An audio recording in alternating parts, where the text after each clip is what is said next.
Okay.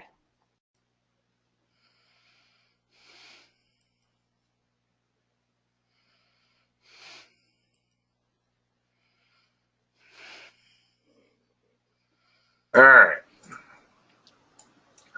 Let me minimize some of the other things I'm doing here. Yeah, I've been doing Java, and I put out here some installation instructions. It's a video, but I'm just going to walk through it.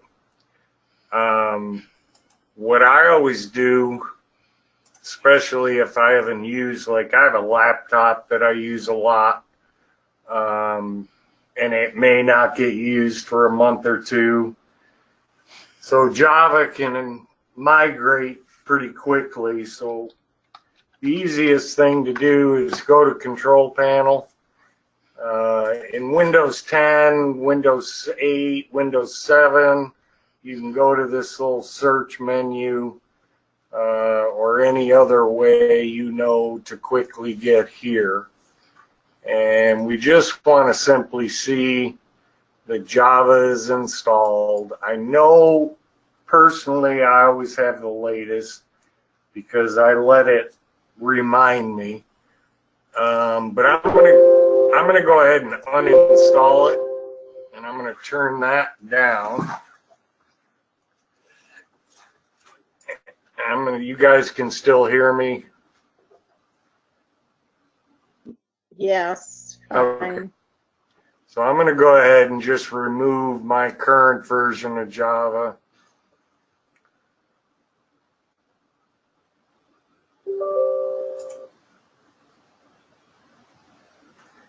And the biggest mistake that I find people do, okay, so Java's gone from my list, is, let's say their homepage is Google. They'll come here and they'll say Java download. And you'll notice Google is giving us 607, what is that, million results. Some of them are going to be legit, some are not. It's better to just go up to the address bar, type java.com, and you're always going to go to the correct place, including the language. So it even, you know, if you're in a different country, it's even going to point you automatically to the language that you would need for your operating system. I'm going to say free Java download and agree.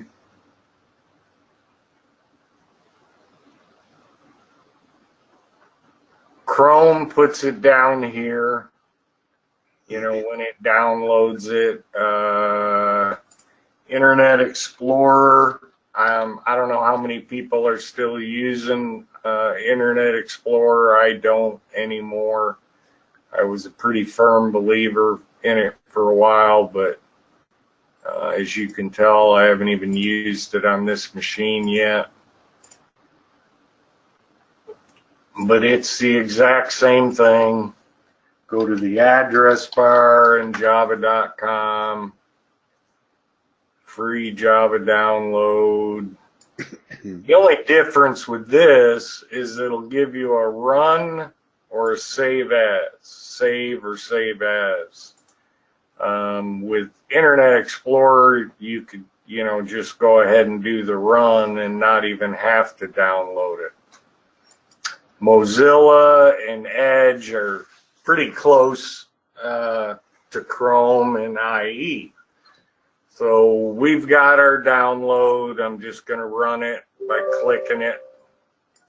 And it's going to bring up this little panel, install, always just the defaults. And if Java isn't in first, and the most recent version, I say the most recent version, Java, as little as a year ago, was at 0.64 version, and now we're up to 201. The 8 update 201 version. So we're going to let Java do its thing here. Most of this will depend on your internet speed.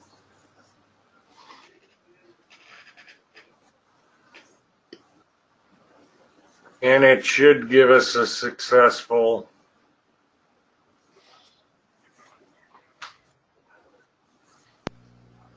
Yeah, Doug, why he brings this up? The program is it's built on Java. If as a new scorekeeper, you may not be aware whether you have Java on your machine or not, and then you'll download the score program and wonder why it doesn't work. Well, this is why it doesn't work. So everybody that runs score needs to check their Java first. Right. And again, since I've now got a freshly successful install, I'm going to hit close. I'm going to go right back to control panel, uninstall a program, and I'm going to make sure that Java is back on my list, which it currently is back on, dated today. So now I know that Java is in. It didn't give me any error messages, and it's installed properly. Anybody have any questions? The only other thing I wanted to show you as far as Java is Edge. If you're an Edge user, and we do the same thing, java.com, it's going to give you a big warning here that says Edge does not support Java. Well, we don't care because we're installing Java for the browser. We're installing Java for the score program. So don't let this little yellow message scare you if you're an Edge user. It just simply means it's not used inside of Edge anymore, but I can still go ahead and run it, save as, all the same options are there. It's just telling us simply it's not needed within Edge itself. Does that make sense to everybody? And as we said in the email, if you got a question, bump up and ask it, or hold the question until the end, the end of the section, and we'll, go over any little points you want to clarify. So now we've got Java installed. We know we're good there. Next step is to come over back to the iMac website under downloads and software. And I'm going to go ahead and I'm going to download a fresh copy of Score. It's going to do the exact same thing in that it's going to start a download down here. And you see this goofy file name here. That's simply because of the files that we post out on the website are encrypted.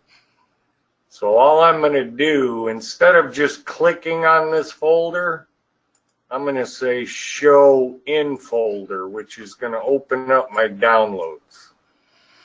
We're done with iMac website again, so I'm going to close out of that.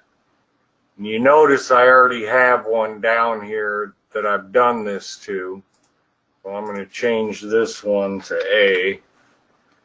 I simply take the encrypted file just so I don't forget what it is, and I name it score.4252, and I name them clean zip or zip.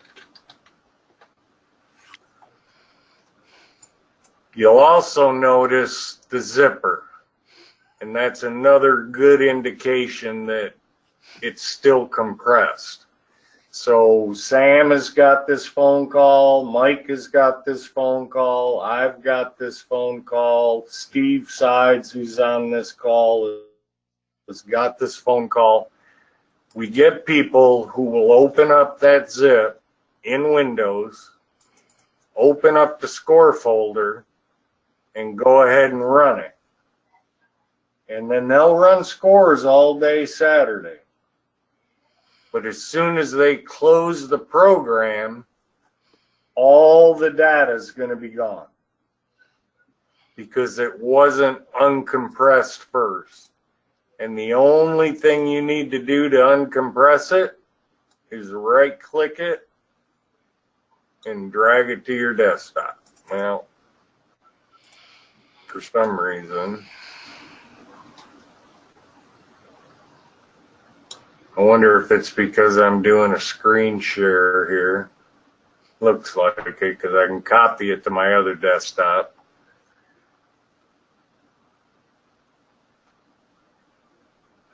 Maybe I need to turn this all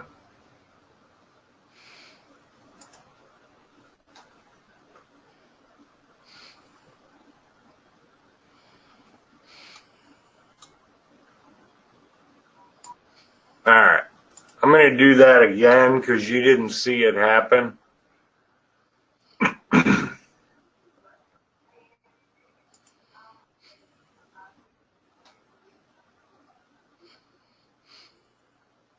So again, we've got the zip folder, double click it, right click, drag to the desktop and say copy.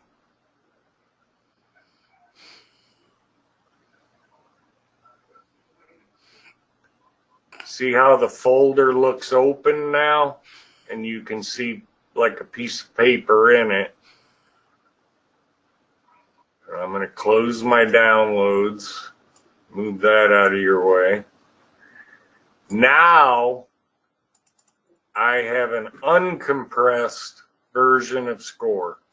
This is now ready for a new contest. My personal contest in Sherman, let me change this background. Color. That'll work. My personal contest here in Sherman is the Texoma iMac Challenge, and I would put a date there or a year. So that's the very first thing I do. Now I know what that folder is going to be intended for, what contest. Now when I go into the folder and run the jar file, jar is the executionable for all of this. And you'll notice when I run this, I'm going to put it up here, you're going to see a couple other folders that'll create themselves.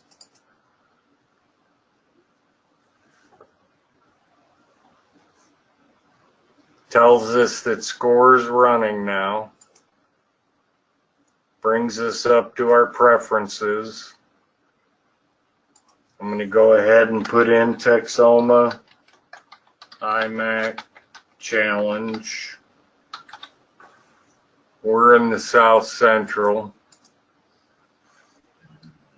I leave the AMA, iMac, I leave all of this default on the first page. I'm going to let Sam go through some of these other points. I'm going to go ahead and hit OK at this point. And when I do, it's going to say welcome to Score, and it's going to open up a huge welcome file if this is all done correctly.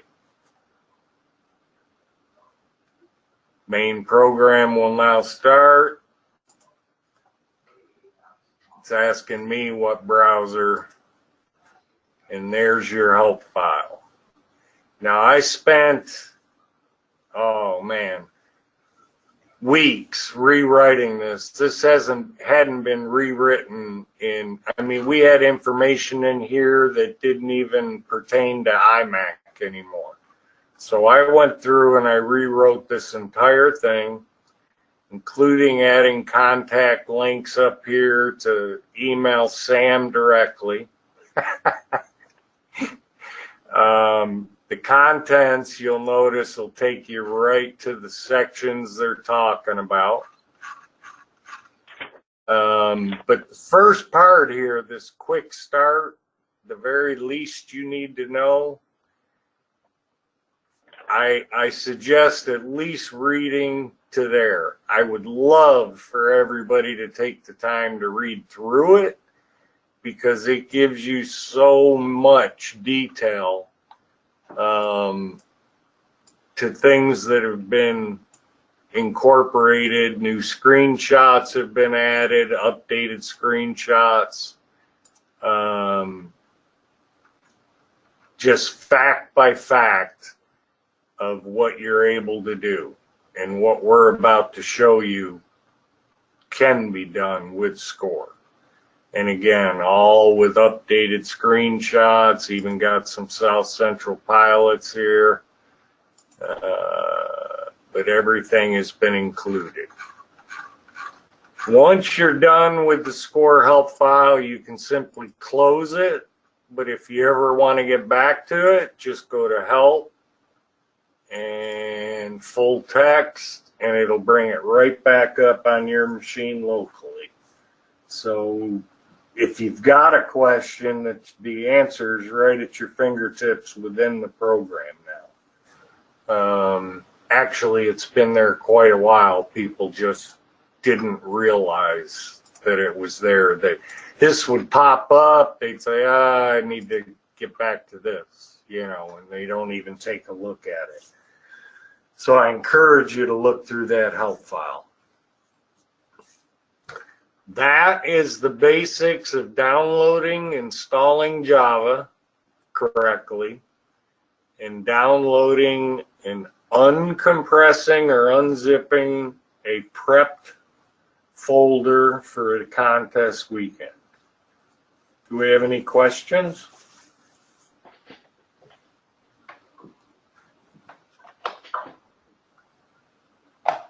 Nice. So actually, I have a question. Okay. I was not able to unzip the folder for some reason, and I don't know why. Okay. What operating system do you use? Windows, I guess it's the 10 version, the new version. Or no, Windows 8, I'm sorry.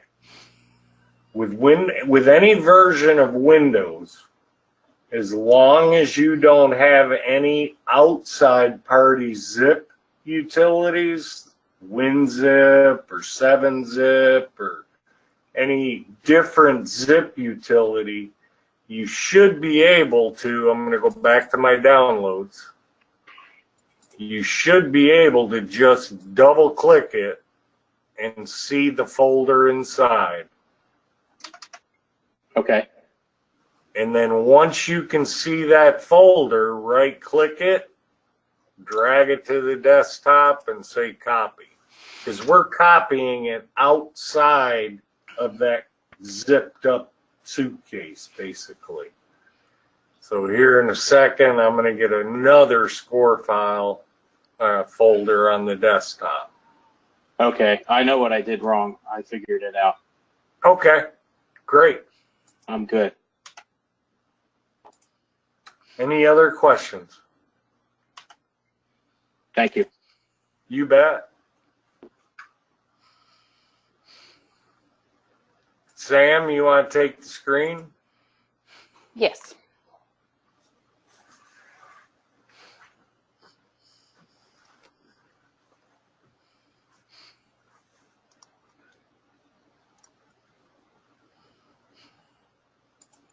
Okay, everybody, let me know when you can view my screen. Got it. We can see it. Okay. I'm going to take over from where Doug does. I've actually picked on Mike's contest for this year, since that could possibly be the first one I score at this year.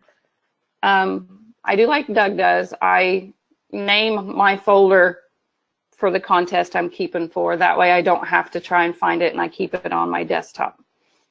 So Mike's is the Central Indiana IMAC Challenge. So I'll double click to open it. You can see the sequence files, the DAT, the docs, the logs. I've already done some preference changes, so that's why you see the app_preference DAT. The export for score file I'm going to cover in just a little bit. Hopefully the RDs in your regions send you this file. It makes it a lot easier on the scorekeepers for pre-registered pilots. It's a way to import the pilot registrations into the score program to where you're not entering all 20 pilots that morning. And then you have the score 4.25-2. I have already opened mine, so mine won't go through the exact same screens that Doug went through. So if it's already open, this is the screen you're going to come to. But with the first new contest, we're going to have to go to preferences first. Doug showed you a name the contest, Central Indiana IMAC Challenge. I'm in the North Central region. You have AMA, you have the IMAC, seniors, mini-MAC, that all leaves the same. Nothing else needs changed on this page other than name and region. That's the only thing that will be changed on this tab. The next tab is the file system. If you see the first line, it says auto save data every, and I believe it's 15 minutes that pop up under this preference first. Myself, I think Rosie and Steve, I set this to 1 minute. That way it's not waiting 15 minutes every time it'll auto save. It's going to auto save every minute. So if I accidentally forget to save what I'm entering or something goes down, this is auto saved at every 1 minute. So I recommend that everybody changes that to 1 minute. The rest of this page, there's nothing to change at all. The calculations page, there's nothing here to change. Your RDs will mess with this page. We don't do anything. The drop sequences, you won't change that. Those preferences stay the same. Only way these change is for like NATS, the Worlds, any invitationals that are done. So there'll be nothing that gets changed on this page as well. The include tab,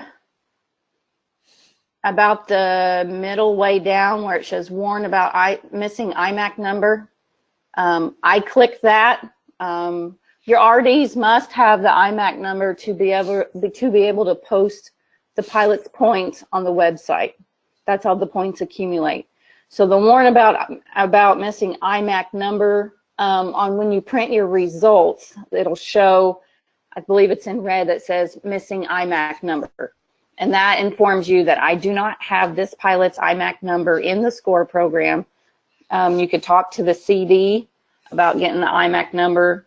New pilots that come to a contest won't have an IMAC number yet, so that's okay.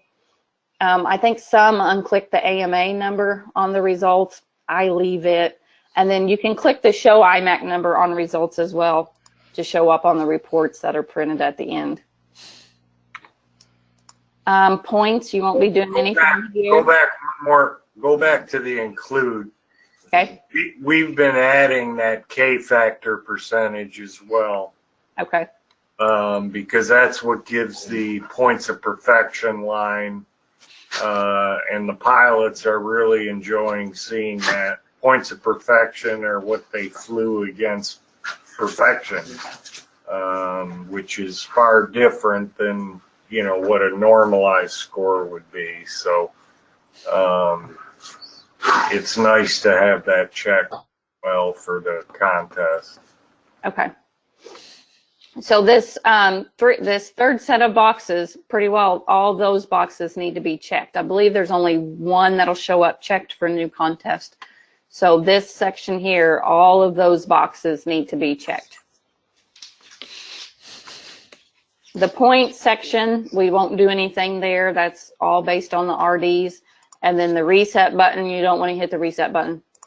So what we're going to do is I'm going to hit apply because I've already changed some preference, and then I'm going to hit OK. And it recommends you restart the program, which I always do.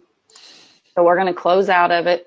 Once score is running info, when that document or file is gone, you can reopen the score program. One way to check if you are in the compressed folder is here at the top with score. If you are in the compressed folder, there will be no name of the contest that shows up. Right, that name will disappear. That name will I think it'll say no directory, I believe. So that is one way to check before you start anything on whether you are in a compressed folder or if you're in a clean one. So always make sure the name of your contest is in this top corner. Yeah, always restart the program. Hello. Hello. Hi, Jim. How are you?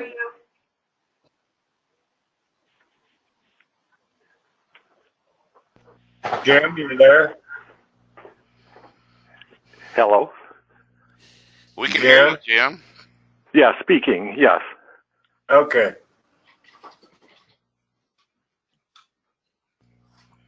Where are you calling from?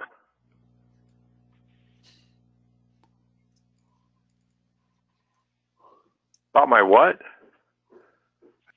Oh, he's got another call going. Oh, I'm not interested. Sorry.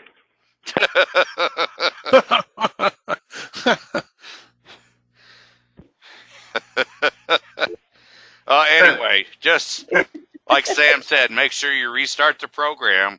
Look at the top line, see if it kept your contest name.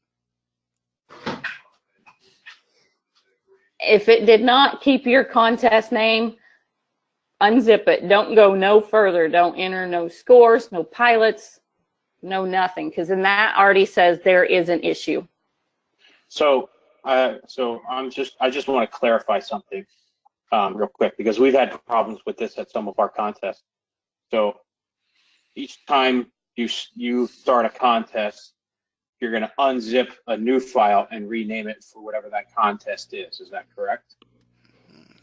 That's what most of us do. Yeah. Okay.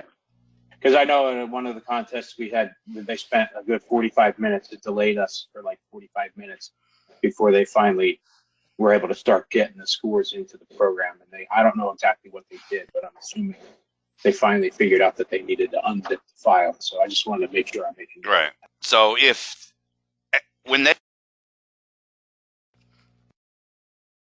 Hello. Yeah, when they set it up and put your contest name in, they need to close out the program and restart.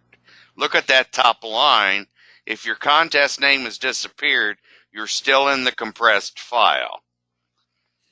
So Gotcha. so as a CD, before they even get started, make sure it's clear, ready to run. Even if you have to go in, close it down, start it up. Make sure that they don't immediately start putting scores in without shutting the program down. You need to make sure that it's not in the compressed working out of the compressed folder.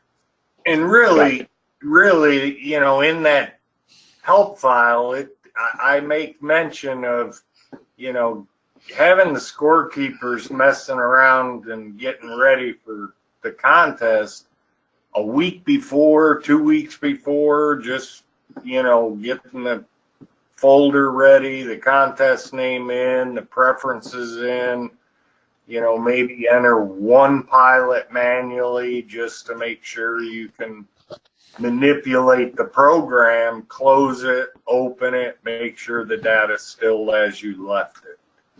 Instead of doing it Saturday morning. That's where it's going to hit or miss. Saturday morning is not the time to be prepping the folder. Yeah. And the folder that they're looking at, we got to, Sam, bring up your other page, your folder. Like here, back up one to Central Indiana. Yeah, go back up one. That is my folder. Oh, okay. If that was the one setting in the zip folder, there will be no indication on this folder that it's zipped. It's only on the main folder, except at the top of the window, it will say extract. You'll see an orange bar. But they can work out of this folder and never know it's zipped, and they'll swear up and down it was not compressed. Gotcha. But they will not know unless they've closed the program after they put the contest name in and then restart it. Okay. That's their guarantee that they're working in a good folder.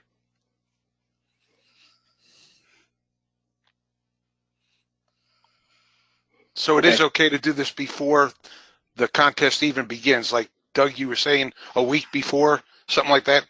Sure. Oh, yes. Well, if your scorekeeper's Okay. not experienced, let them play around with it.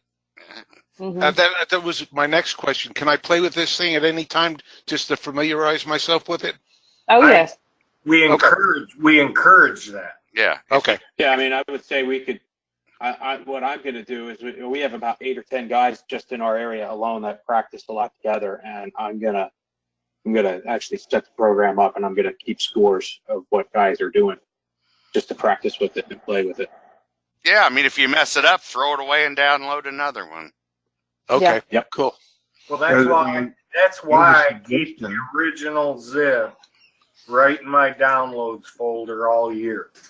Unless Yeah, we because that's what I would do. unless we push a new version out, I just extract the new folder, put the contest name as the name of the folder, and there's my next contest. For the last 5 years, I bet I've done, what, Rich, 6 or 8 contests a year. And I still have them all the way back. I've got contests all the way back to 2008. As a suggestion, what I did for some of my new scorekeepers is I like Doug said, I have contests going back years and years, and I would just send them some data files and let them load them up and play with the data. And then they have pilots, they have sequences, they have flight scores. They can do the whole thing, and it just doesn't mean anything when you're done. Just delete it.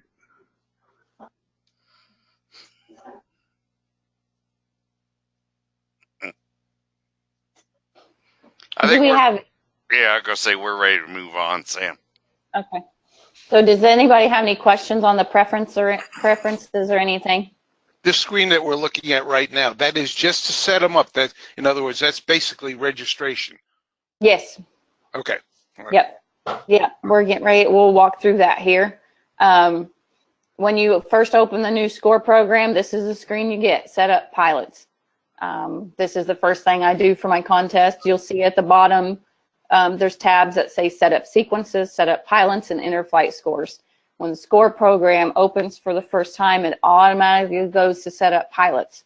And this is the screen you get. It's going to be completely blank.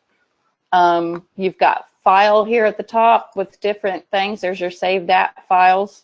I use that one. The only other one you might use is if you export the files for any one reason, but really the only thing you're going to use is saved app files.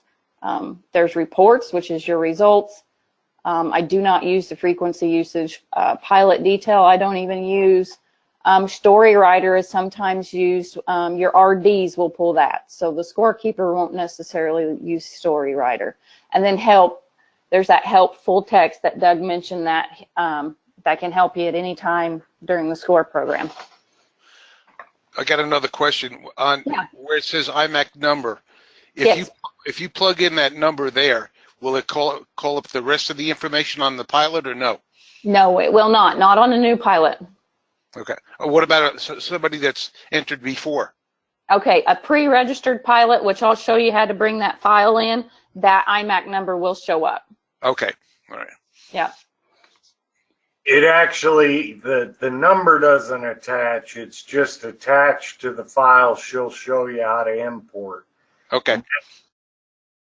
That comes from the RD. So you would have the RD send you your registered pilots. Gotcha. Thank you. So just a little bit about the screen. Your pilots will all show up here in this empty box here. There you got your AMA number, your IMAC number, name, address, airplane, missing pilot and panel, which we'll discuss here in a little bit. Comments, I don't put anything in the comment section myself.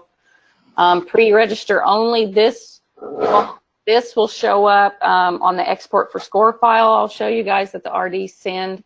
If you're setting up your contest ahead of schedule and you want to enter pilots ahead of schedule, you can type this box pre-register. It'll show them as inactive. The intends to fly freestyle. I don't use that one as much because a lot of my contests I keep, we do not fly freestyle. The classes, it's got your basic sportsman, intermediate, advanced, unlimited, and seniors. The mini-mac will not be chose. Frequency, most of the time, is spread spectrum. I don't know if there's very many that use channel frequencies anymore. I think there's some, but not very many. And then you have the three spots here in the middle. That's create new pilot, import from file, and delete this pilot. So on the IMAC website, each contest is listed for each region.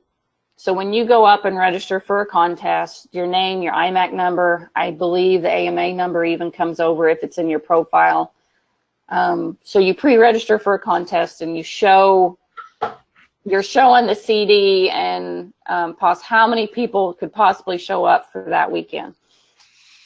I believe some RDs, I don't know if it's the night before or sometime through that week, will they'll export a score file that's called export for score.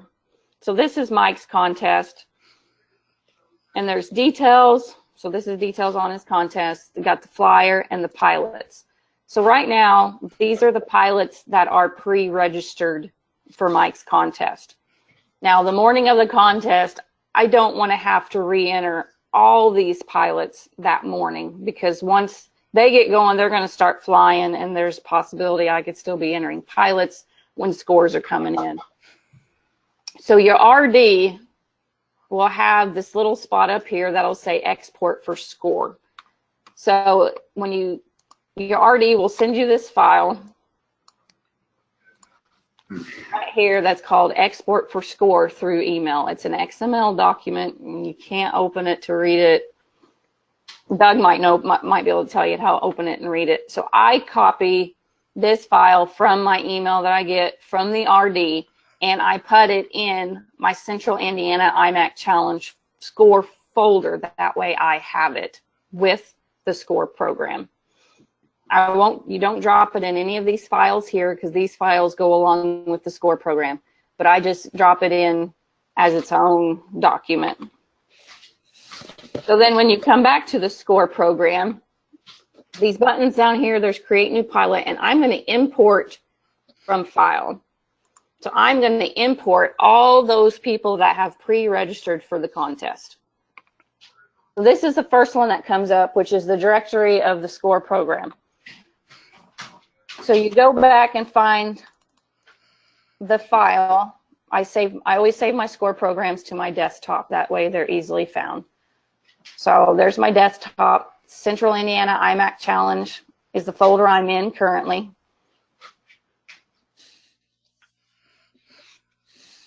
So I want to click on that. And then you're going to see exactly the same thing that shows up in the folder when you open the score program. The score is running info. That means this is the score program. It's running. It's open. It's not going to be in my sequences, but export for score is what the file is called. I'm going to open that, and it says I'm about to import 12 pilot records. So that means there is 12 pilots that had pre-registered on Mike's contest so far. So we're going to hit OK. Wow. You get a message, imported 12 pilot records. And right now, here is all your pilots that have pre-registered for your contest. And I have a question. Yeah, go ahead. How long has this been available? this, with the RDs can send you this file. I've used Just the start of the website. Yeah. This website, new one. Okay, because I have never seen that before, and I think it's great. You're going to have to bug your RDs to send you the file because they're the only ones that have access to it. So if they don't send it to you, tell them to send it to you. We have a couple I of will do RDs. that, Mike. I'm going to hammer them. And tell them to send it to you Thursday night, Friday morning, so that those last minute signups are there. Okay. And if they don't, text them. If they don't, call them. And if they still Okay, don't, I even have where I can get in and export it. Doug can get in and export it. If it's Absolutely. You can call any one of the RDs, Mike, Sam, myself. We all have access to it. So if you can't get a hold of your RD, call one of us. We can get it to you. Oh, it only Okay, takes great. us, How about the? yeah, it only takes us a second to do it. yeah. Do the ARDs have access to that? No. No, no, sir. Okay. Just the big shots. So that's the only way you can get the file of the pre-registered pilots is you get your director, regional director has to send that file. Regional director or above. Like I said, if you Okay. can't get a hold of somebody, call me. All right. Well, that answers my question. Thanks, everybody. Yeah.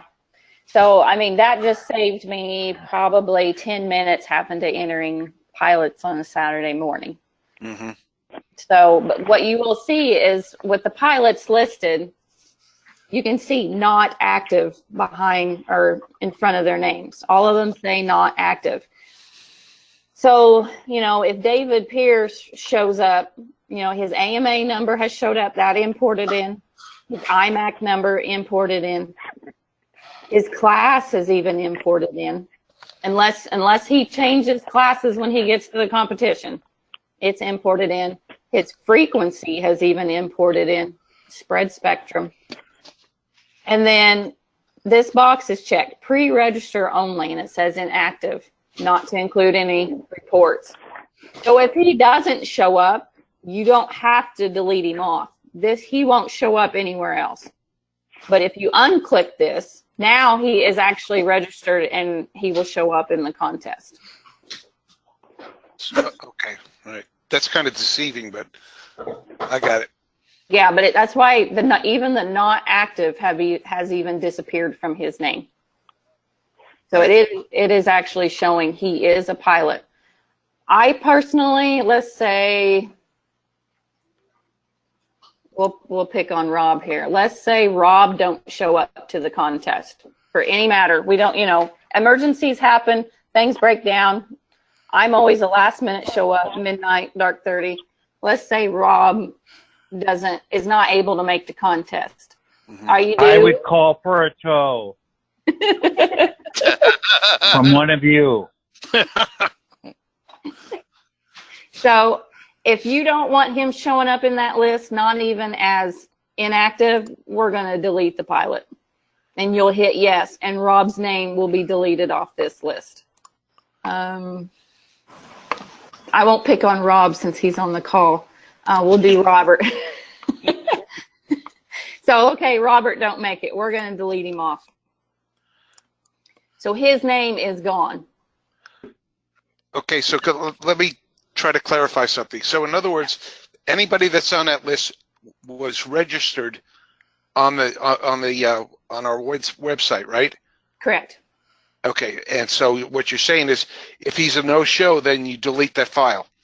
You delete his name. Yes. It's the name off date, right? Okay. Yep. Also, isn't there a place on file where it'll delete all the inactives? Yeah.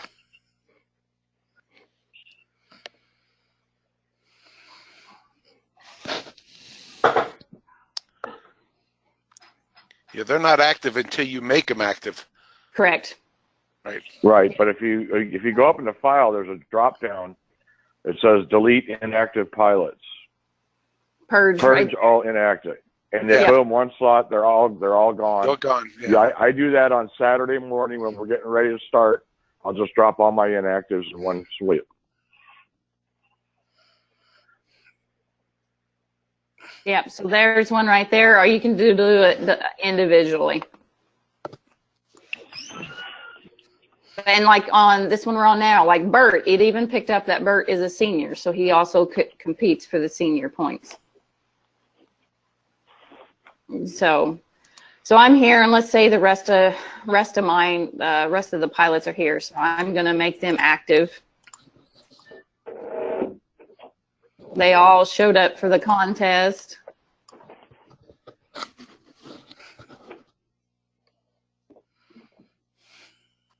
So I've got all my pre-registered pilots in. Normally when I am done either entering pilots or even after my import here, I always go up to 5 file and save data files. I know it auto saves every 1 minute, but if something was to happen within that 1 minute, it would be gone. So after no matter what I'm doing, when I'm done, I always hit the file and save data files. That's just my preference, may not be anybody else's. So is there any questions on the import of the score file? Pilots?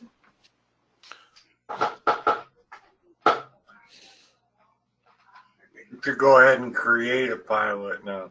Yeah, I'm going to pick on my husband since he's not on this call. So Nick and I always show up dark 30. It's midnight, 1 o'clock by the time we get to a contest, and we never pre-register because we don't know if we can make it or not. So for like Nick, he's not pre-registered, so I'm going to have to create a new pilot. And as you can tell, to the side, a squiggly line and a 1 and a sportsman shows up. Well, the 1 currently says that's his AMA number. And then the class, I think, automatically reverts to sportsman. So I'm going to enter his AMA number, which for pilots at registration, there should be a sheet that pilots have to sign. There should be an AMA sheet that they have to sign. And then I know there's some other, just like an IMAC sign-up sheet that's got their AMA number, their IMAC number, name, class, whether you're a senior, and if you're missing pilot and panel. So I'm going to get all this information off these sheets. I do not know his IMAC number, so I'm going to make it up.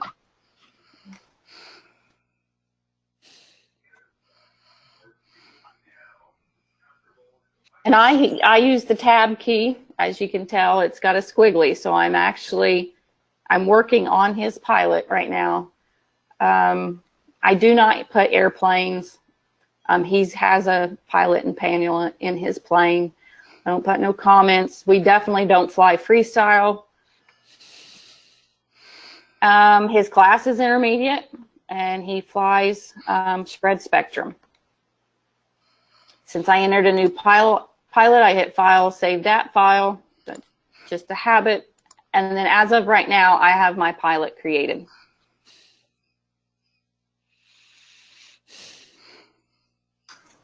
So is there any questions on how to enter a pilot?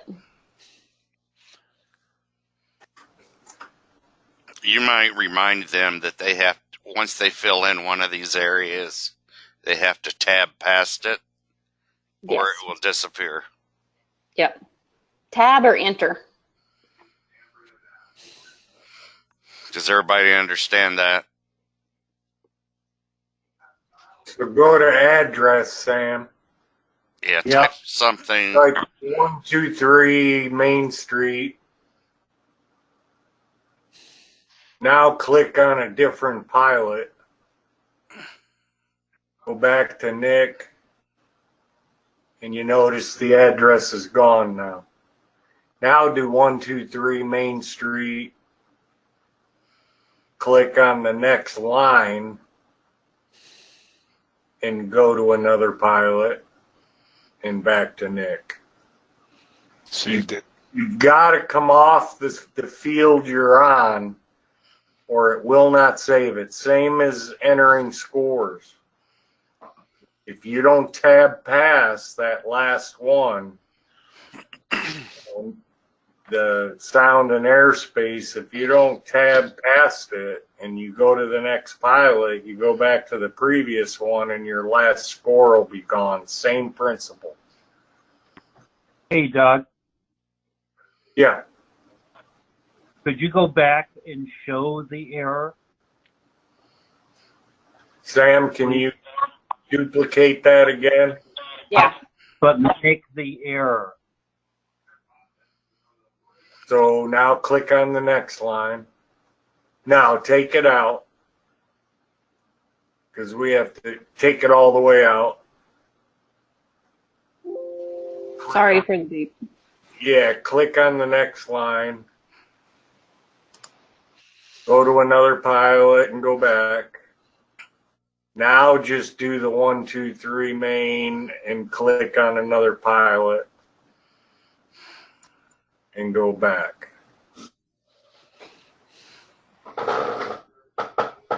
Because she didn't come off that address line, the white block. That was a perfect example. Thank you. Yep. Sam, were you saying we don't want to put airplane in there? There's some people that do. I do not. I can't. I know what my husband flies, but I can't tell you what anybody else flies. None of my registration sheets actually have where it's listed what plane you fly. You can put what airplane is flown. Oh, yeah. I mean, does IMAC need it or no? No. No. Okay. To me, no more info than what the scorekeeper needs in the program, the less that can be done. Yeah. Yep. Yeah. So, I mean, the score program only needs your IMAC number, your name, your class, your scores. Okay. But I think there is a few, I think Kurt Colling's contest, he might put airplanes down on his, but. Yeah, Kurt puts everything. Yeah, I do not. And remember, if a CD comes to you and says pilot, William Haunch doesn't have a pilot and a panel, you want to make sure that's checked. Yes. Doug or Mike, do you want to explain the missing pilot and panel? Anything in sportsman and above, the pilot head and the instrumentation panel has to be there as a form of scale. Okay. If it's not, the score program deducts a percentage as a penalty. Yeah, it's 1%. It's 1% of the raw. So it's 1% of your raw score is lost by not having a pilot head and an instrumentation panel, or one or the other. Let's say you have the pilot head, but you don't have the panel. It's the same as not having both. When and who puts that information in and where?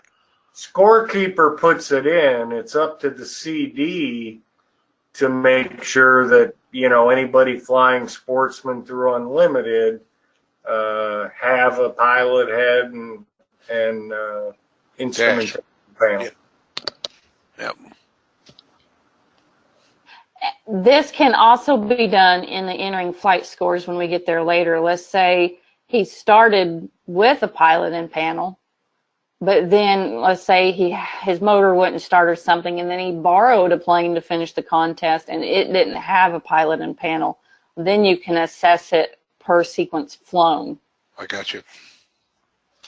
So he wouldn't lose the 1% for the entire weekend just for the part that he flew the plane without it. Yeah. Right.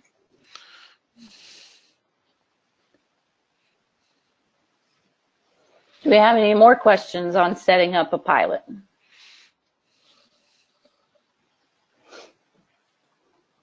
So I've entered all my pilots. I've imported the export for score.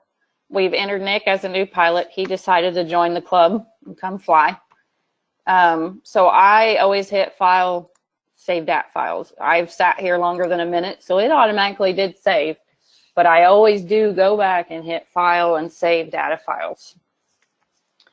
So down here at the bottom, the next thing we're going to look at is the sequence, to set up the sequences. So there's a whole bunch of stuff on this one. To the left is your known sequences. It's going to say KNO for known. It's a basic class. Then your K factor equals 136. So for basic, this is your known. Then you got your sportsman, your intermediate, your advanced, your unlimited. Your unknown for basic is already in the SCORE program when you download the program.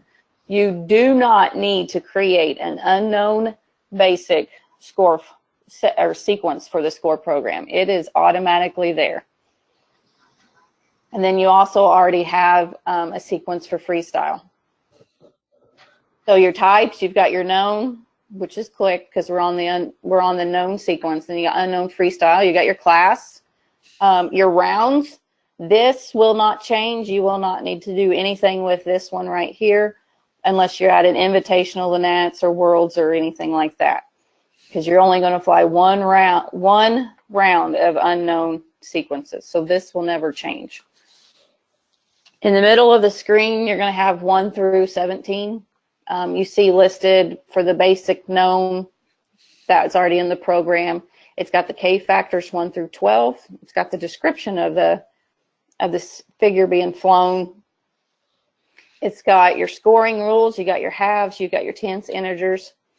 1 through 10 of a sequence will always be on half number intervals. 6.5, 7, 8.5, 9. Those will always be. If someone puts a 9.6, I'm going to round it to a 10. If they put a 9.4, I'm going to round it down to a 9.6, I'll take it to a 9.5. A 9.4, I'll go below. But most of them know that judging that 1 through 10 is halves. Right, because that's selected. If she enters a 9.6, it will show as an error.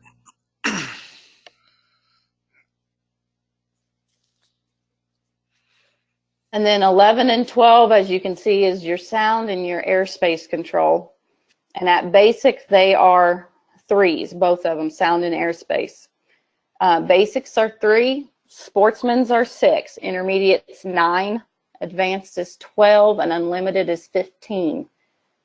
So those, when you go to enter the unknowns, will not be on the sheets that the CD gives you when you go to create your unknown sequence. Those are things you need to have a little cheat sheet that you take with you, wrote down, or you can actually go back to the intermediate known and see, okay, sound and airspace control both get a 9. And one thing to click too is with your sound and airspace control, you're not going to have no half intervals. There's not going to be a 9.5 or a 7.5. There's not going to be tenths. There's not going to be a 9.4 or 9.6. These are whole integers. So that's why the integers just click. They're going to be 5 or 4 or 9 or 10. In mine, if they put a 9 or let's say an 8.5, I round up. Anything below that, I round down. Don't happen very often. But once you do that, you have to round up for everybody that is flowing, and you have to round down. You have to keep it that way across the pilots. With the descriptions, you see there's a K factor number and a description of the figure being flown. On mine, which you'll see when we go to, I'll show you how to do an unknown sequence. I do not put the description of my figures being flown. I can't tell you what's being flown. I'm not that keen on knowing the figures yet. So on mine, I only put the K factors in. So a lot of my descriptions will be gone on my unknowns. The CD may come in and help you verify, wants you to type that in, and that's fine. But the descriptions of the figure does not have to be there. And at the bottom of the ones in the middle, the 1 through 17, you're going to see a total K equals 292. And then when you go off to the right, the total K for the sequence is 274. And then it's 18 for the sound and airspace control, which gives you a total of 292. So that is how all them figures come in. But the knowns, all of this will already be here. I do not have to do anything with the known sequences unless you fly alternate. Then you have your tabs here at the bottom. You got create new sequence. Clone this sequence. I do not use this button. Cloning sequences can get you into some trouble. I know some, when they go to create the unknown sequence, will clone a known sequence and then try to change the known sequence. Do not clone the sequence. I recommend this button not being touched. You can delete a sequence, and then you can also import from a file. And I use this button to import the alternate sequences in for contests that fly the alternate sequences. Is there any questions on this screen before we actually go to entering an unknown sequence? Can you go through the alternate sequence? Yes.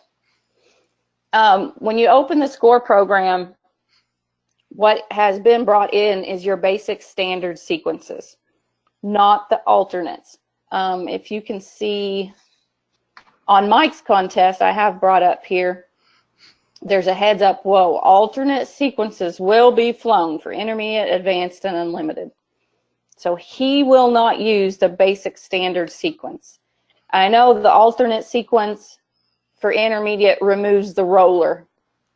And that's how I use one verification that I've got the right sequences in, because I know for Mike's, my husband flies the intermediate sequence and that roller won't be flown for it. If you have a question on if you need to use the alternate sequence, please ask the CD. The alternate sequences for intermediate, advanced, and unlimited has a different K factor value to them. So if you're flying an alternate contest but using the basic sequences, it's going to throw the scores off. So since we're doing Mike's contest, and these are the basic standard sequences, as you can tell, number 10 is that roller in intermediate. You want to import from file, so we're going to import in all this alternate sequences. We're going to hit import from file. I'm going to go to my SCORE folder on my desktop, Central Montana IMAC Challenges. You're going to see 2019 sequence files. I'm going to double click on that. And you've got three options. You got the 19 basic unknown. You got all the alternate 2019 sequences, and you have all the standard sequences. I'm going to click on all the alternate 2019 sequences, and you're going to hit open. And it says I'm about to import 7 sequence records, and 7 will be replaced. So this is bringing in alternate with all the alternate standard sequences. It's also going to bring in basic and sportsman, the basic unknown, and the freestyle. Even though they don't change, that file is going to put everything in there. And then I'm going to hit OK. So I imported 7 sequences. And how I normally check is I go to intermediate, and I notice on number 10, the roller is gone. So is there any questions on importing into alternate sequences? Go ahead and click on import from file again. And instead of going to the down arrow, if you look at the folder to the right, down arrow, that'll push you up a directory. His OCD's kicking in, Samantha. More. And then, you know, it's just a quick way of just jumping up a folder and another, and saves you that navigation back to desktop, and just an option.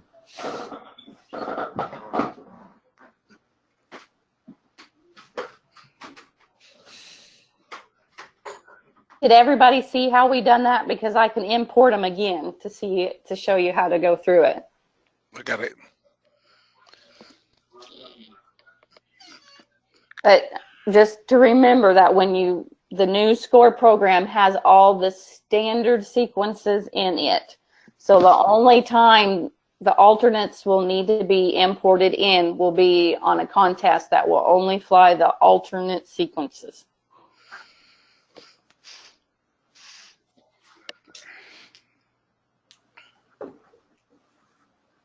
Okay, I know some of my contests, well, actually a lot of them do, because my husband flies. I actually do not get the unknown sequences until they are handed out to the pilots. So on a Saturday night, after we're all done eating and called it a day, I go in and enter all of my unknown sequences. Some of your scorekeepers, they may just be there to score. They don't have no family flying or nothing. You can give them the unknowns a little bit ahead of time. But I've always just entered my unknowns in on Saturday night after they've been handed out.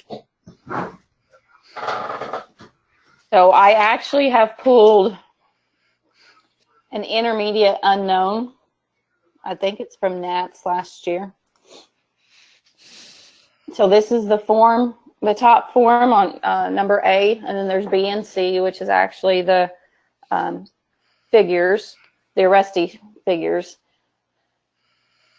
And then your total K factors are in bold down the side by each factor. So figure 1 is 26, 21, 30, 32, 38, and so on. And then at the top of this form, you're going to see there's nothing for sound, nothing pilot panel, there won't be nothing there, and nothing for airspace control. But my total K factor for this Aresti sequence without the sound and airspace control is 248. It don't matter, you don't have to know if they're flying B or C to enter the K factors. They are the same no matter what Aresti sequence they fly. So I'm going to go back to my SCORE program, and I'm going to hit Create New Sequence. So on the left side of the screen, you're going to see, as of right now, it's a known for a senior, and there's no K factors. Well, I have an unknown, so I'm going to go to Type. I'm going to click Unknown. The class is Intermediate. Which round? I'm going to leave alone because there's only going to be one round flown in a contest for unknown figures. My scoring rules, I'm going to say halves till I get to number 11. Number 11 is going to go to integers. Number 12 is going to go to integers. So I already choose them out. So now you're going to come up and you're going to start listing your K factors. Some people use tab to get back and forth. Some use enter. But just remember, if you go somewhere else without getting out of that box, it's going to disappear. So the K factor for figure 1 was 26. I don't know necessarily what it is for a description, so I'm going to leave that alone. I'm going to hit tab again. I'm going to hit tab twice, and then I'm going to enter the next sequences. And you just do this till you get all the K factors entered in.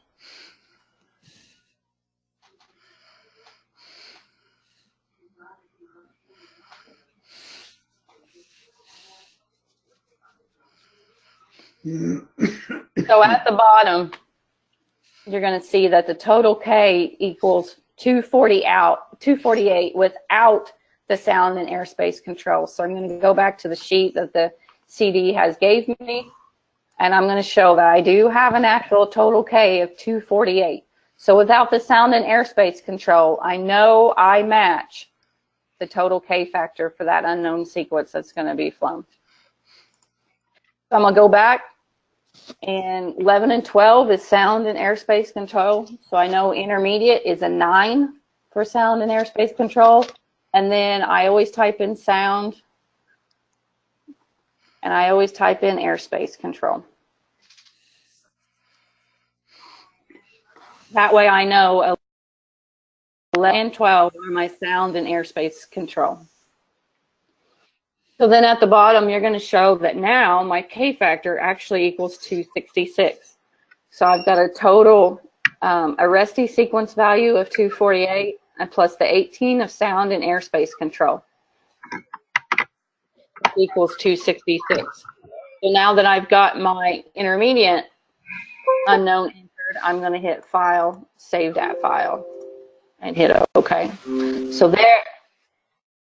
they know that my unknown sequence is entered. Do we have any questions on how to make a new sequence?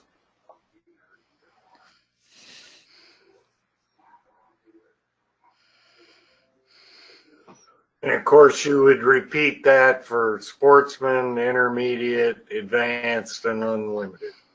Correct. Same process with each of the four unknowns. Yes, and basic is already there. There's no entering any basic. Yeah, and like she said before, don't clone the sequence. Because if you clone it and start changing it, I've run into some contests where the scorekeeper has changed the wrong file and all the data that has been entered is no longer attached to that class. So you end up having to enter it again. So when you're creating these unknown sequences, always create a new, never clone. The clone may disappear on the next version. Yeah, I'm trying to figure out a way to block it. Yeah. And the reason why, if you clone a known sequence, and then if you start entering scores, and you meant this sequence to be an unknown, you just overwrote your known sequence, and if there's two of them in there, when you actually meant to click the type for unknown. So it's actually easier, it's just as simple to create a new sequence.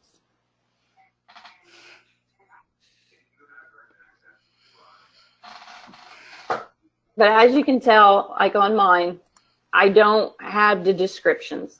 Some contests do. There's nothing wrong with that, because when you print your reports, the pilots know what figure was flown and what score went with it. By the end of the season, I can tell you what most maneuvers are, but when we first start out, I have no clue. You should go to more judging schools. I know, but it's still confusing. Here, let me send you a learner, Rusty.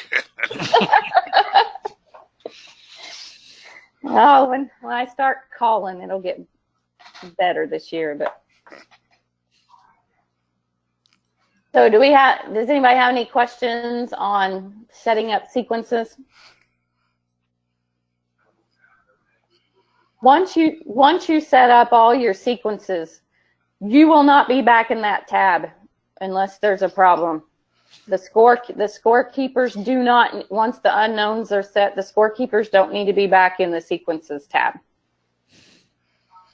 If you set up your score program for a scorekeeper, they just need to stay on inner flight scores if that's all they're doing, or if they enter pilots and flight scores.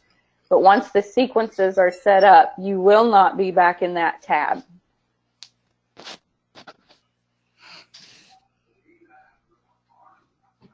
Unless you fly multiple unknowns. Yes.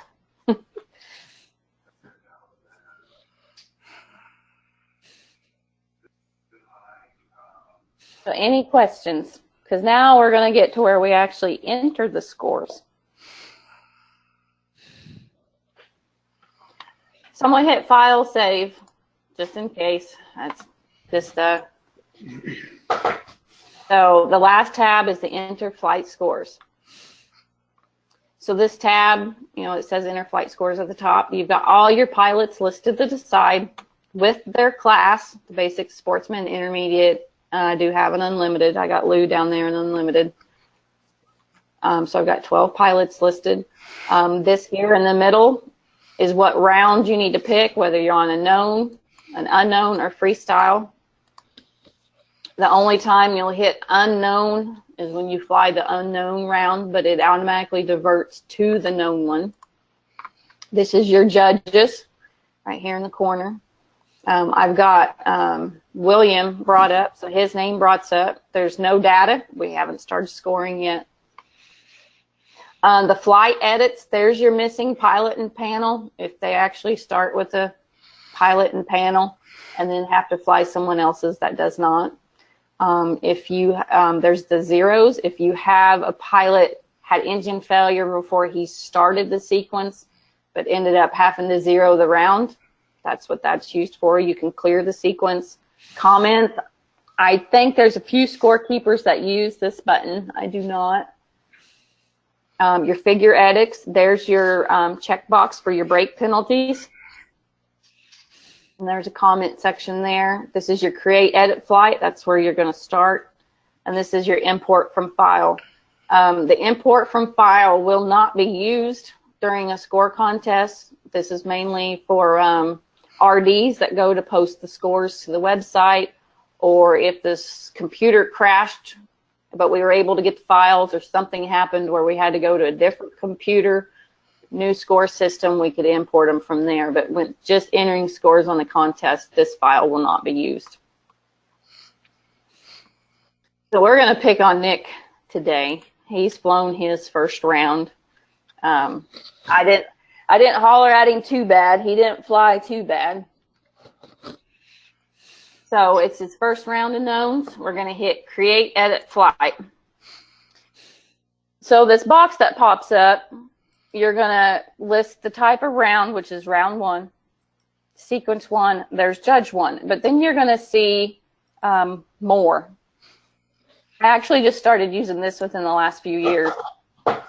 So there's known 1 through 1. There's sequence 1. If you happen to fly 2 sequences per round, I know some of the smaller contests do this, not as much anymore. You enter a 2. If not, you would just leave it a 1. So you've got judge 1 and judge 2. So what I'm doing is I'm creating multiple flights for multiple judges. So when I hit OK, you're going to see, this is how it's going to pop up. You're going to see the description and then what number and the description of the maneuvers, all right here. Then you got your sound and airspace control at the bottom. You're going to see the K factors for that sequence, all listed here. There's the total of them. And then you're going to see round 1, sequence 1, and then you're going to see round 1, sequence 2. So my flights are already created to where I don't have to go back and create each column for each flight flown for each judge. So this is all judge 1, Nick McKinney, judge 1. And then if you go to judge 2, you're going to see it done the same thing for judge 2.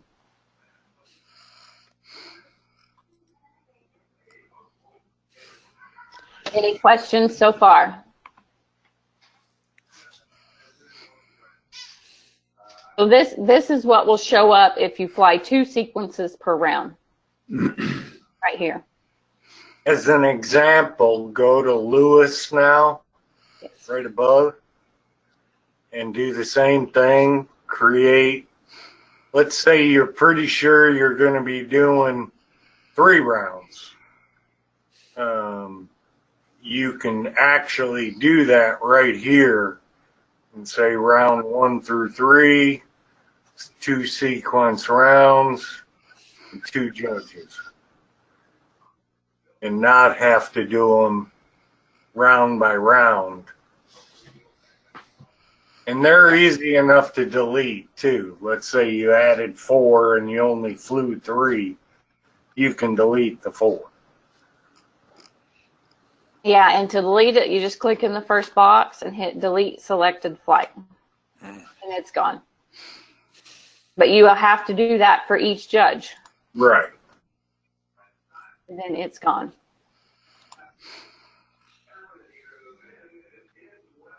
So we've got you can tell it's round 1, sequence 1, round 1, sequence 2.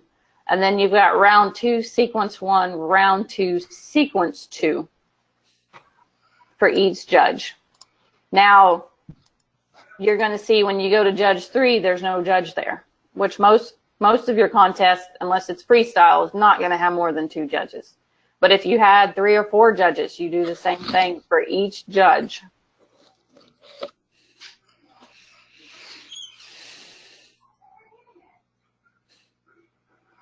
So is there any questions on that?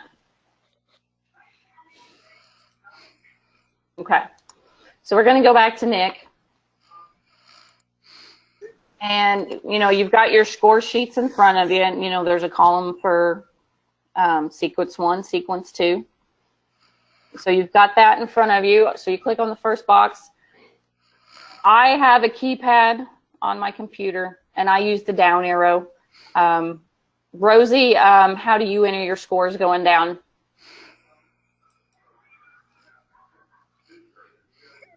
Hey, I just do them real fast. Each one, I'll go by the row.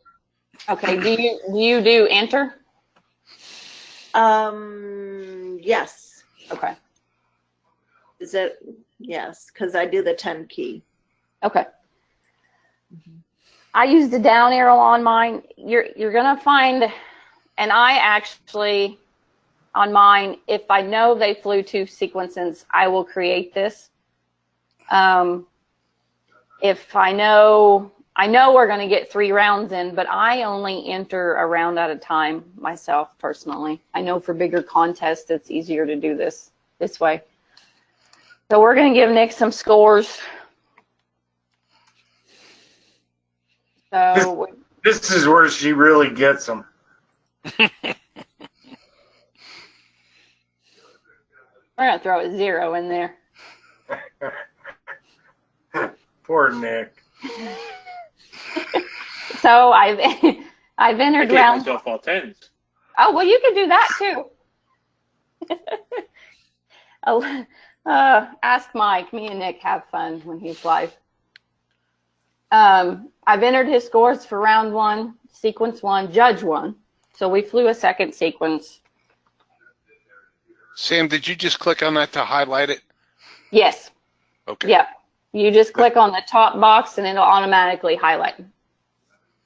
And again, when you put the 10th scorer in, or actually 12th, Yes, make sure you come off of it and go back up to the top. Yes. And this has happened before, and the score program will most of the time tag it. But once you put in this last one, if you do not get out of that box, it's not going to stay. Where are you going from there to make it count? Judge 2. Yeah. Oh, to go to Judge 2. Okay, so you go up there and then switch. Okay, now we got a clean screen. Yeah. It saved it because you initially went up to the top. Yeah. Mm-hmm. You won't. So on Judge 2, I think you got a 0 on the last one, I think. We'll just put in. See, and I put 5.9, and did you guys catch that it disappeared? No. Yeah, see, if I put 5.9, it's gone. It can only be halves. So I can put 5.5, and it's fine. But if I put 5.9, it just made it red. Mm-hmm. That showed you that's an error. So we're going to go back. We'll put 5.5, 6.5. He got a 0 on the P loop. 8.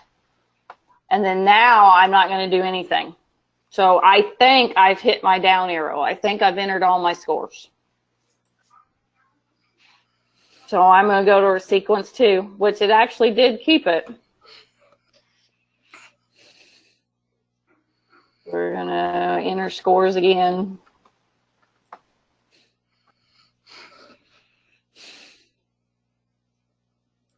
So now I've got my scores entered for Judge 2, and the column will stay highlighted.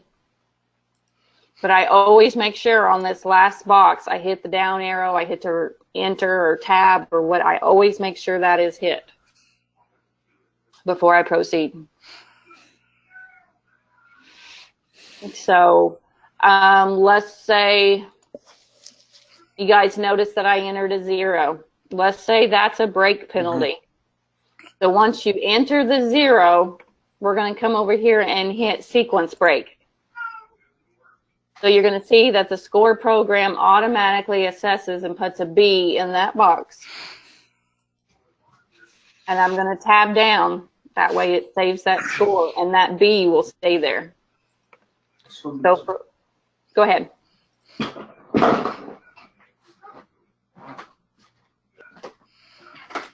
So for Judge 2, so we're going to make it the same because he got a 0. So, and then I'm going to hit break for Judge 2, and it's going to save it as a break. Your judge should write a B next to the score. They are told to always score it, even if there's a question. But if there's a 0 and a B, when you enter the 0, I automatically go ahead and hit sequence break.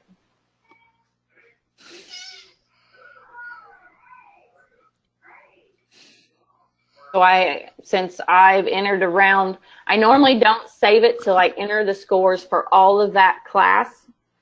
But for this, let's say Nick's the only one in his class. I'm going to hit File and Save Data and hit OK.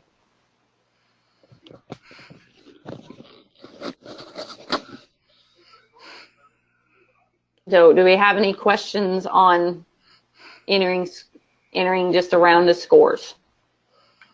Let's say the second round, so there's round 2 through 2. You're going to do sequence 1, sequence 2, and Judge 1, Judge 2. Let's say we had engine problem, and he's not going to be able to finish the competition. I'm going to leave him in as a pilot because he did fly the first round.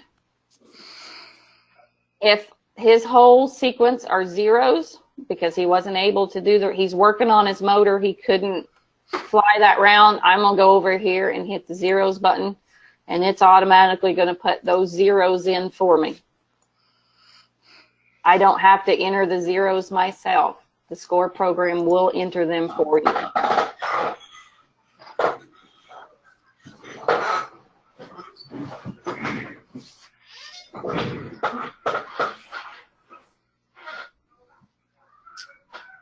Are there any questions there? The missing pilot panel, we'll click on it, and right here it'll show you on the score program right there that in round 1, which it would be both rounds,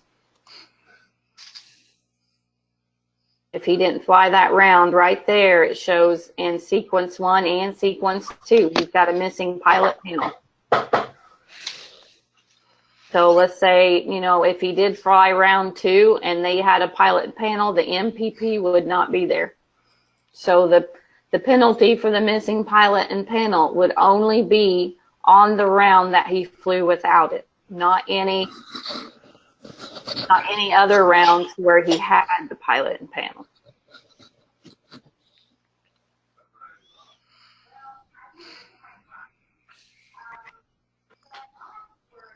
Is there any question on entering scores for a known round? Hear me? Yeah, go ahead. Yeah, say you set it up for 3 sequences or 3 rounds, 2 sequences, 2 judges, and then finish early and you decide, hey, we're going to fly a 4th round. Can you go through how to quickly add that?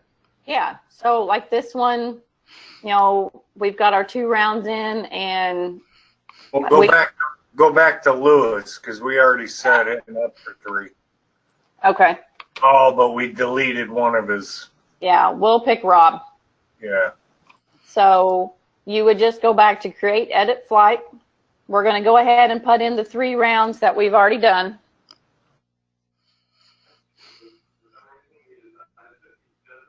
So this is what your score program would look like, but with scores in all the boxes.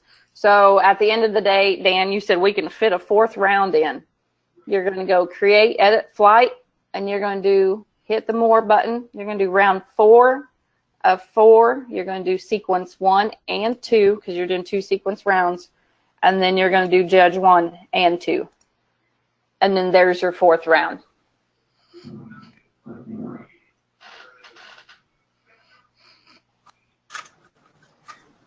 So you would just make sure when you go to create, edit, flight, make sure it's the next round in order. I leave my known rounds 1 through 5, 1 through 6. My unknown rounds, I start with round 1.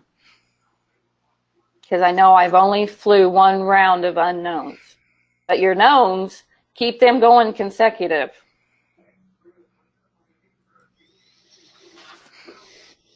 And then, you know, if you've decided you're going to fly round 4, but yet a rainstorm comes up, but I've got all this set up already in my score program, and this is going to be the last we're flying, all you have to do is delete them off. So you put your cursor in the first box and hit delete selected flight.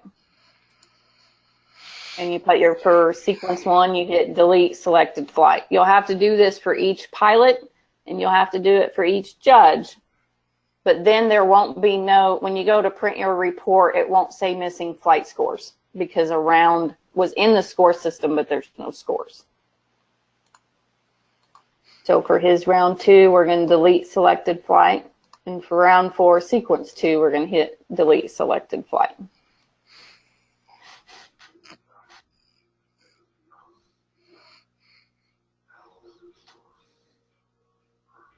So I have a question. So would you say it's better to just add the rounds in as you're going along, or should you, just out of your own experience? My personal opinion is I add them as I go. Just because if it seems like North Central has a bunch of weather delays or a rainstorm pops up and will end the day. And then that way I don't have to go back to the score program and delete rounds that hasn't been flown. Because if you print the report, let's say Mike's contest, we're going to get 5 rounds in. But yet weather comes in at the 3rd round. I have 2 more rounds created for each pilot. So then when I go to print the report, the final report for the day, for them to see their scores, you're going to see missing flight scores on all the pilots for those 2 rounds. Gotcha. I mean, that's my preference. I don't know how Rosie does it or Steve. I add them as we go. But if you add 5 when you print your reports, if you've only flown 3 rounds and you have 5 in there, just set your report to print rounds 1 through 3, and then you won't see the missing scores. Yeah. I usually put all the, up to 3 rounds in there and just fill it out, just so I don't have to keep going back in. Yeah. But yeah, it just prints out the ones that we've flown. It literally comes down to what you find easy. After you've done a few contests, you're going to see what works for you. Gotcha. Okay.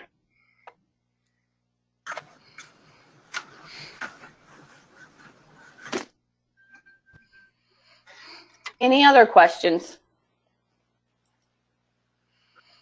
Okay, so we've got our known rounds in. Most North Central we fly some of us fly our unknowns on Saturdays now. So let's say we've got 2 rounds in, and because of weather, we're going to throw an unknown round in before the last known round of the day. So Nick's just got done flying his 2 sequences. We're getting ready to fly our unknown round. So once I get the scores as a scorekeeper, at the top, I got Nick clicked as a pilot, and once you click on his pilot name, you're going to see all of his known round scores. That's the first thing that's going to pop up. When you tap the unknowns button, you're going to see that I'm actually on Judge 2, and there's no data for this selected pilot. So I'm going to go back to Judge 1. I'm going to hit Create Edit Flight, and now you're going to see type is unknown, round 1. I'm going to hit More because I know I've got Judge 2. So I'm going to make that a Judge 2. Most contests only fly 1 unknown round, so we're going to leave that a 1, and we'll hit OK. So this screen shows up just a little bit different. You're going to see I have my figures 1 through 10, my sound and airspace control, and then I'm going to see my K factor right here. As you can tell, since I didn't type any descriptions in for my figures, none's going to show up. If you actually typed in a description, it would show up. But when it comes to the unknowns, the only thing that matters is these K factor values. And on my first, when I start entering a first class, I always go back to my arrestee sequence and make sure that my K factors match before I enter any scores. So I know that my total K factor is 248 on just the arrestee figures. So I've got 248 plus 9, and 9 is 266. Because I know intermediate is 9 for sound and 9 for airspace control.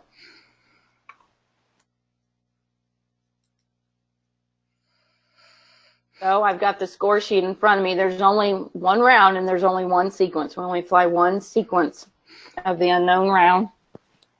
So I'm just going to go down. I'm going to enter his scores.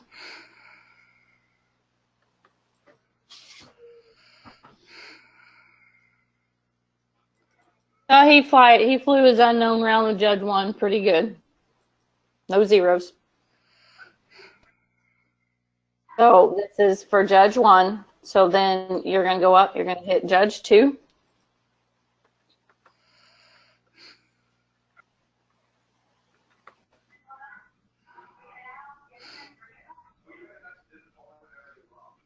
And then there's my scores for Judge 2. Just like we did an unknown round, all except this button, unknowns, is checked.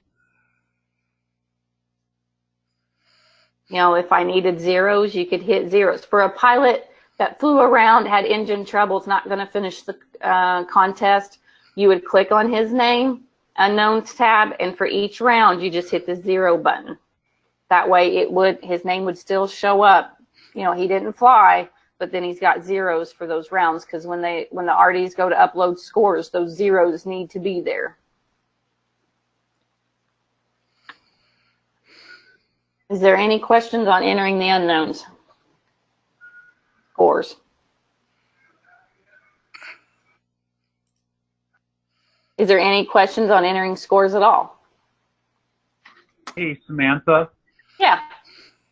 Hey, it's Rob Willis. I'd like to welcome everyone and thank you for your time in the BOD. Does this mean that we can call you 24/7? I am available. I answer my phone call all day and all night long. I want Nick to sign off on that. If it's a contest weekend, we don't pull in the contest till 1:30 in the morning, so I'm still up. Hey, hooray for the BOD and everybody that's supporting IMAC. It's awesome. Thank you. Oh, thank you, Rob.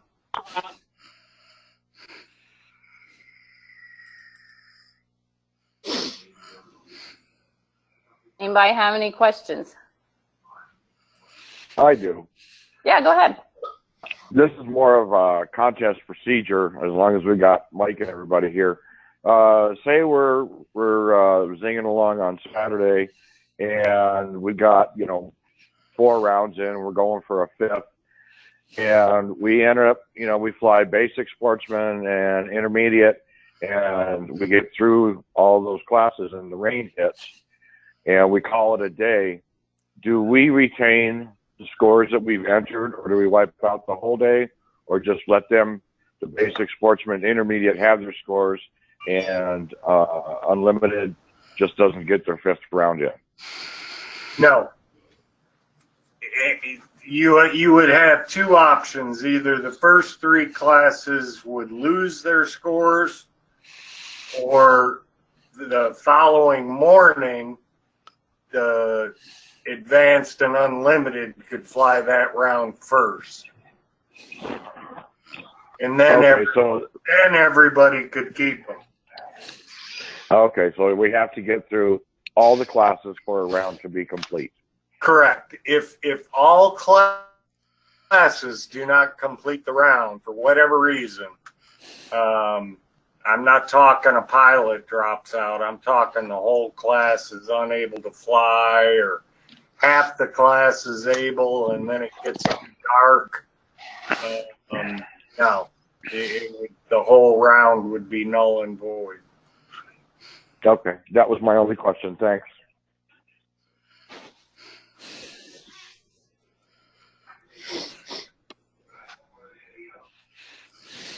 And one thing I do want to stress to the scorekeepers, you get your score sheets, and they're the originals.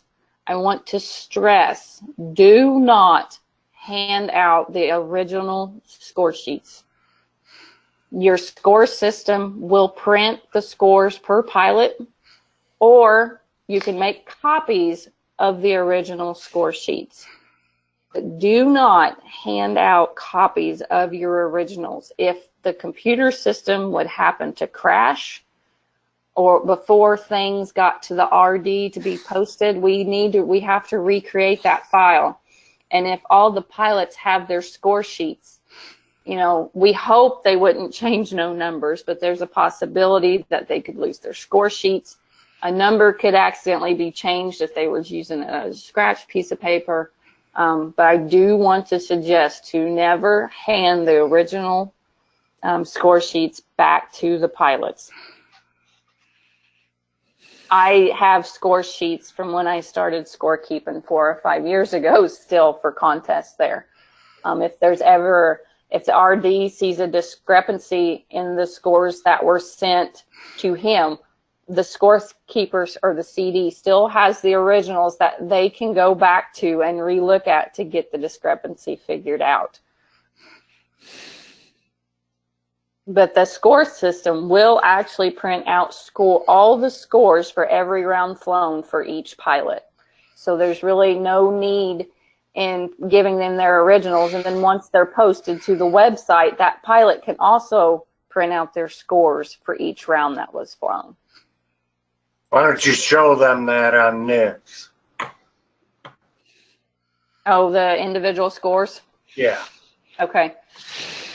So really, our contest is over. We've flown rounds for the day. We are ready to print the results of the contest to hand out trophies. Of course, I always hit File, Saved at Files. We're going to go up to Reports, and we're going to hit Results.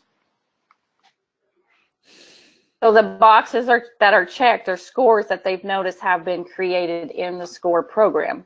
So, because like Lou, we created rounds for Lou. That's going to show up. Unlimited's going to be checked. We created scores for Nick, and Rob's got a few rounds in there, so intermediate's going to be shown up, checked. If all your scores are entered for basic, sportsman, intermediate, advanced, unlimited, and you will need to click the seniors to create seniors, this will all show up in your report. For the individual pilot scores, so like Nick flew the intermediate class, you can, for one round, you can just pick which class that you would like. And as Steve was saying earlier, if we did create, let's say, I think on Rob, we created a 4th round. Dan's contest got 4 rounds in after they had thought 4. We can print round 1 through 4, and you put the max there. If we didn't get the rounds flown and I have them created, you could put 1 through 2. But the score program always reverts to rounds 1 through 20. And then so we're just going to look at the intermediate class, and we're going to hit, I don't do anything miscellaneous in the published results. That's, I think, we used it for NATS to publish live scoring. So we don't do anything there, and we're going to hit OK. I want mine to, I always use Internet Explorer to open mine. So this is what my score sheet looks like. As you can see, there's red. Missing figure scores, missing figure scores, missing figure scores.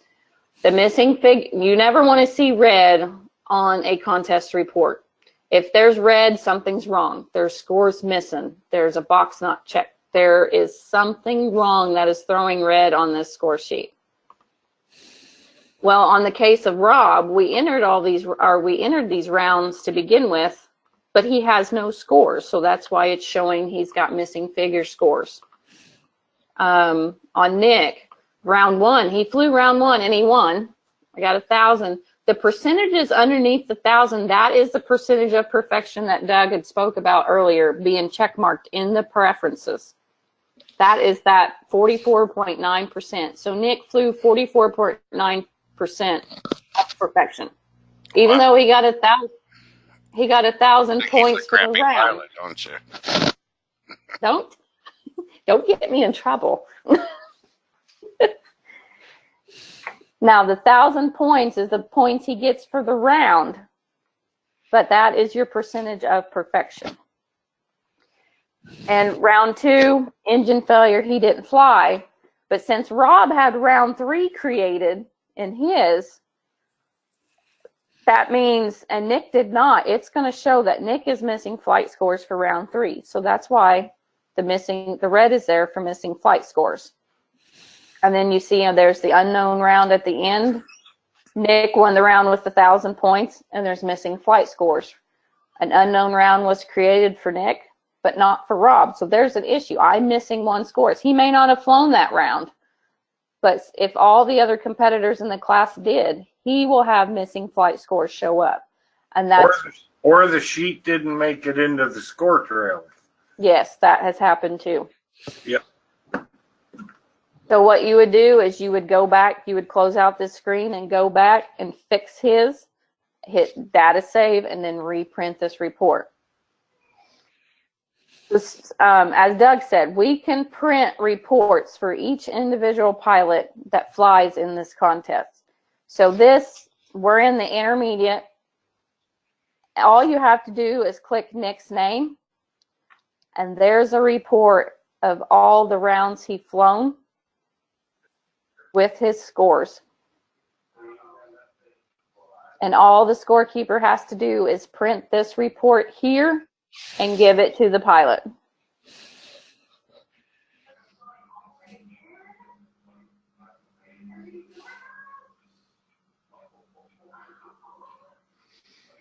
So when you go back to the original class report, you're going to see that Nick's name is in pink, and I will warn you, this bugs pilots to see their names in pink, but the other pilots is not. If Nick's name's in pink or red, purple, that means you've clicked on his name and opened the scores to his file to print his results. You might have just viewed them to see where the error was. That is one way to find errors with the missing flight scores, is click on his name and see where the red shows up. We'll go to Rob. I mean, there's no scores, so you know there's an issue. But now, as you can see, since I opened both pilots, both of their name is in purple.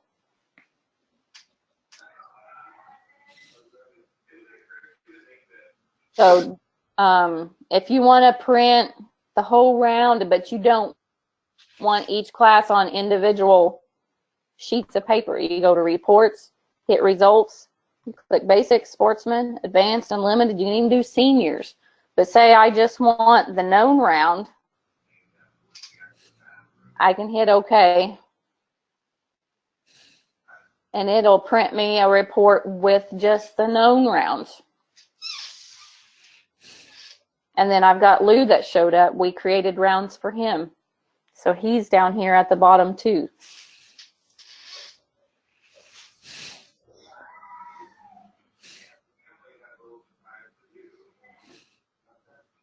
there any questions on printing reports?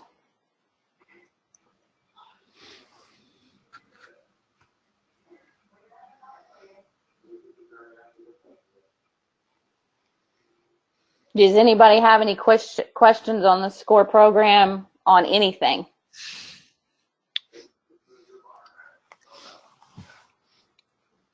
No, you did good. Great job. Sure we'll have questions though. Not today. 2 minutes to spare. Wonderful job, everyone. Like Doug said, I'm available. My phone's on me all the time. The only time I normally don't have signal is maybe if I'm at Clover Creek or something. That is one place I cannot get signal. If you can't reach me, call Doug, Mike. We can walk you through a lot of this.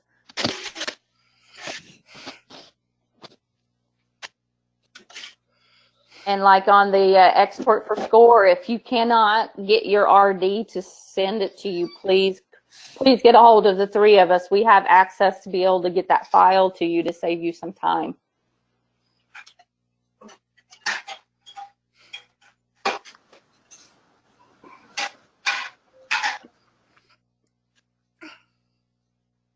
Well, if we don't have no questions, I want to thank everybody for taking out their time this afternoon to spend with Mike and Doug and me and Rosie and learning how to do the SCORE program.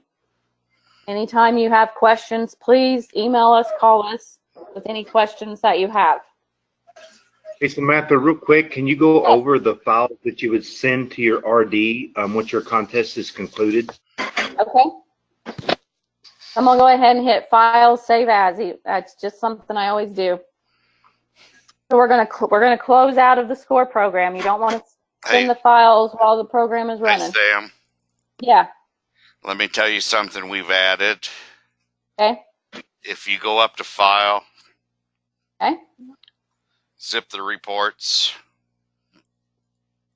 Okay. Oop, wrong one. Sorry. So we got second one down. Export all reports to zip file. We've had too many issues with scorekeepers or CDs missing files. So go ahead and click yes. Okay. Now you can go back to the folder, the data folder. It'll tell you right there where the file is, too. Yeah. Sorry. Okay, we're gonna go. It used to be we couldn't do the zip folder because we didn't have the actual data files. But go to reports. Directory. Open the all reports zip.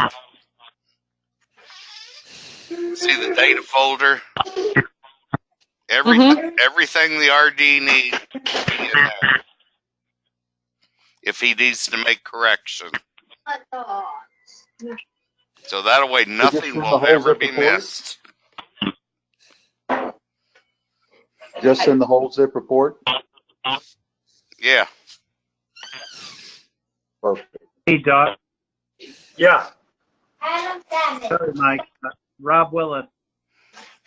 Hey, you told me the biggest issue we have is people opening a zipped file and running that program and losing it Sunday. Why did Mike just redirect us to another zipped file? This is the one that you send to the RD after the contest is over. So in other words, the program needs to be unzipped to run properly. But then the program will create a zip at the end of the contest that has everything the RD needs. So it's two different scenarios. The old way, Sam, go ahead and go up, close SCORE, make sure SCORE's closed, and go back to data, Those are the 4 files that the RD needs.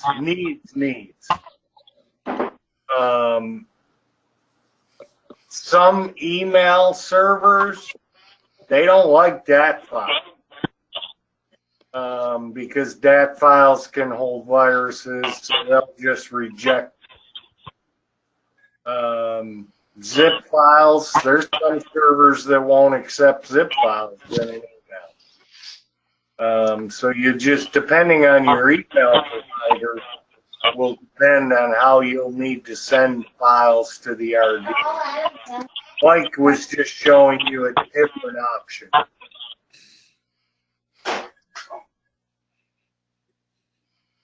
Does that make sense? Thank you. I think so. If it doesn't, just call me after and we'll go over it a little more. Certainly. But from those 4 files, any RD can recreate the weekend.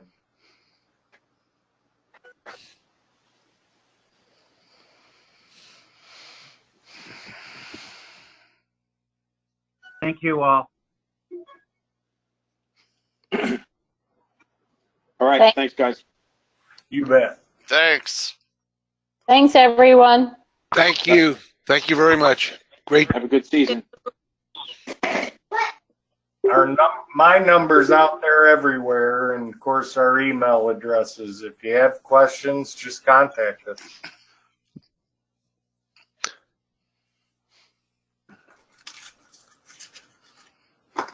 Take care, everybody. All right. All right, you too. Have a good weekend. You too.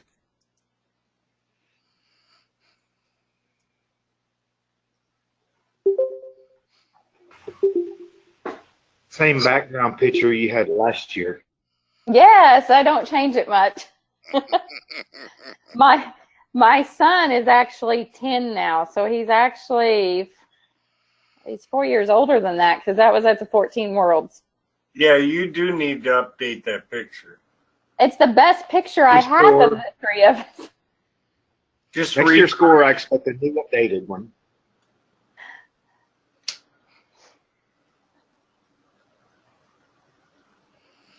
I'll change the picture. Oh, goodness. Hey, Samantha. Yeah. And I don't know whether Doug even remembers this, but it's probably going to come up next year in the 2020 European. But we've only had an issue here once in the U.S., but since we're still looking at your screen, open your score folder. The one I was just using? Yeah. Okay. So you can keep this in the back of your mind. I want you to right-click on App Prefs. Okay. Open with Notepad. I don't have that app on mine. You should. Well, go into more apps. Everybody has Notepad. Everybody has it. Ah. Okay. This is how you can change the preferences of how the thing operates. Yours is spread side to side. So it's go to View.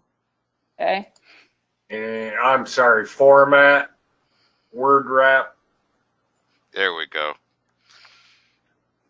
Okay, down on about the 1, 2, 3, 4, 5th line. Okay, that line. You can see maximum pilots is 50. Yes. If the contest has 100 pilots, you can change that to 100. Okay. The next one, maximum rounds, you can also change that if you don't want to see 20. Ah. If it's all single sequence, you can change the next one to 1. Oh, wow. And the next one, next line down, it says judges 8. You could put 2. You can also change the maximum figures from 17 to 12. Oh my goodness. It's nice, isn't it? And you just save that file. Don't save as, just save it. Yeah. And then you can open the program and all those will be in there. Just like that. That could be dangerous. Well, yeah, you don't want everybody to know that. In fact, stop recording, Sam. I'm not recording. I don't have the button. Because we need to edit that out for the final.